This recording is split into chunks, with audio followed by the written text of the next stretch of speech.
Voici un extrait de l'album intitulé Hakari, écrit par Odile Henrion, illustré par Bernard Henrion et édité par le CRDP de la Polynésie française. Il était une fois un petit garçon qui s'appelait Touté Papakité. Il était très vif et très actif. Il agaçait sa grand-mère, à qui ses parents l'avaient confié avant de partir à la recherche d'une autre île. En effet, l'atoll sur lequel ils vivaient tous, depuis quelques années déjà, commençait à s'appauvrir et cela faisait plusieurs jours que la nourriture commençait à manquer. « Puisque tu ne peux pas rester en place, lui dit sa grand-mère, tu vas venir avec moi chercher de quoi manger. »« Oh oui, oui !» lui répond le petit garçon. « Prends ce coré-pé-coré, tu pourras y mettre les feuilles de pokea que tu vas ramasser. » Et ils se mirent en route. Chacun récoltait ce qu'il trouvait. La végétation était rare et ne fournissait pas beaucoup de nourriture.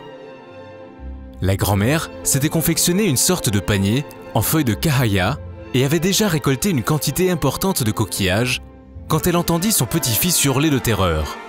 « Grand-mère, il y a une tête d'homme là-bas, une tête qui me regarde en tirant la langue. » « Mais que se passe-t-il? Qu'est-ce qui te prend de crier de la sorte? »« Je te jure, grand-mère, que j'ai vu une tête posée sur le sable, à moitié cachée sous l'ingapata. Elle avait une tignasse qui lui cachait le front, mais ses petits yeux tout ronds et noirs me regardaient. »« Tu ne penses pas que je vais croire des bêtises pareilles? »« Je ne mens pas. Viens, je vais te montrer. » Là, sous l'ingapata, il y avait bien une tête posée sur le sable. Je n'ai encore jamais vu une chose pareille. Mieux vaut que nous nous en allions sans la déranger. Elle abrite peut-être un varroa. Et ils s'en retournèrent en évitant de faire le moindre bruit. Mais quelques semaines plus tard, il fallut retourner chercher à manger. La grand-mère et le petit-fils partirent en direction de l'endroit où ils avaient vu cette étrange tête. De loin, ils aperçurent une touffe de feuilles, bien vertes, qui se dressait au-dessus des plantes avoisinantes. « Grand-mère, la tête est devenue une plante !»« Tu as raison, on dirait bien un jeune arbre. »« Il est beau et qu'il fait bon à l'ombre de son feuillage. »« Dis, grand-mère, puisque c'est moi qui l'ai trouvé le premier, je peux en faire mon ami ?»« Oui, je pense qu'il acceptera ton amitié si tu l'aimes et le respectes. » Touté Papakité était ravi de retrouver son ami à chaque fois. Il lui racontait ses joies et ses peines, son estomac toujours un peu vide et son envie d'aider un peu plus ses grands-parents. Il faut croire que tout cela faisait plaisir à cet arbre nouveau, car il balançait ses curieuses feuilles comme pour dire « Je te comprends, je vais t'aider ».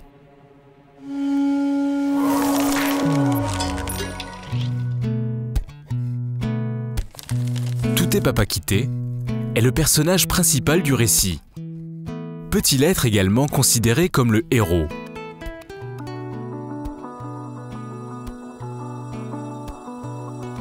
Touté Papakité est le personnage principal, mais aussi le héros de ce récit, car il fait preuve de courage et de bonté.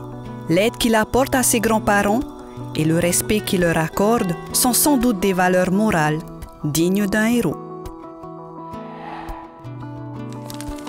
Observe l'image. Ce paysage te paraît-il familier? A-t-il un lien avec les difficultés majeures que rencontre la famille de Touté Papakité?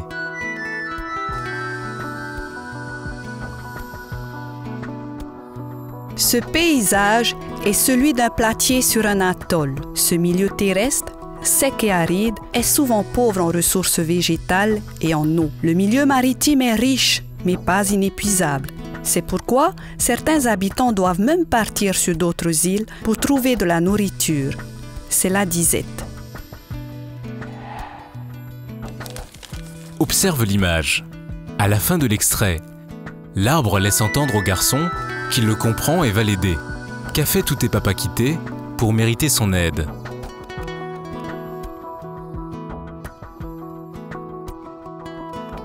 Touté Papakité a suivi les conseils de sa grand-mère. Il considère cet arbre comme son ami. Il lui rend visite, l'aime et le respecte. Il est important de respecter la nature, car elle nous le rend bien.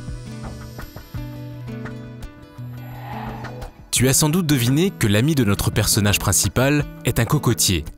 Mais comment va-t-il l'aider? Je t'invite à découvrir la suite de cette histoire dans l'album Hakari. Au fait, connais-tu d'autres récits qui parlent du cocotier? Bonne recherche. C'était un extrait de l'album Hakari, écrit par Odile Henrion, illustré par Bernard Henrion et édité par le CRDP de la Polynésie française.